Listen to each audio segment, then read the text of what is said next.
ঠিক কয়েকদিন ধরে এইভাবেই বাড়ি ফিরছি, পুরো গল্পটাই শেয়ার করব। হ্যালো এভরিওয়ান, আমি মেহেন্দি আর্টিস্ট নিতা। কেমন আছো তোমরা সবাই? দেখতেই পেলে আমি চলে এসেছি দমদম, আর আমার বুকিং আছে দমদম নাগের বাজার।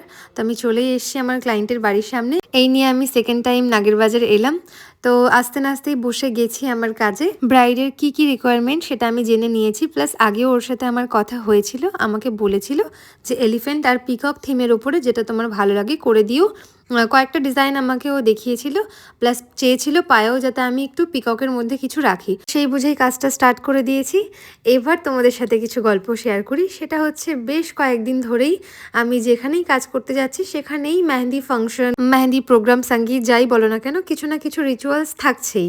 তো ব্যাপারটা কি হচ্ছে, প্রচণ্ড লাউড মিউজিক বাজছে, পাশে প্রায় 50-60 জন লোক ভিড় করে ঘিরে রাখছে, প্রচণ্ড নয়েজ। তার মধ্যে দিয়ে ক্যামেরাম্যান দাদাদের কথা তো ছেড়েই দাও, এভাবে ফটো ভালো আসছে না, তুমি একটু সরে যাও।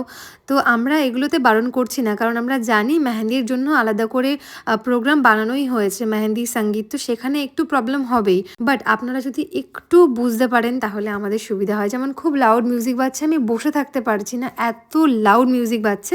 জাস্ট বললাম একটু মিউজিকটা কমানো যাবে, সাথে সাথে বলে উঠলো প্লিজ একটু অ্যাডজাস্ট করে নিন না। আমাদের কাজে যদি কোনো খামতি হয়ে যায় তো আপনারা কি অ্যাডজাস্ট করবেন? করবেন না তো। অনেকেই বোঝে, অনেকে আবার বোঝে না। তো যারা বোঝে তারা বলে দিদি আমি আলাদা রুমেই মেহেন্দিটা পরে নিচ্ছি বা আলাদা জায়গায় পরে নিচ্ছি।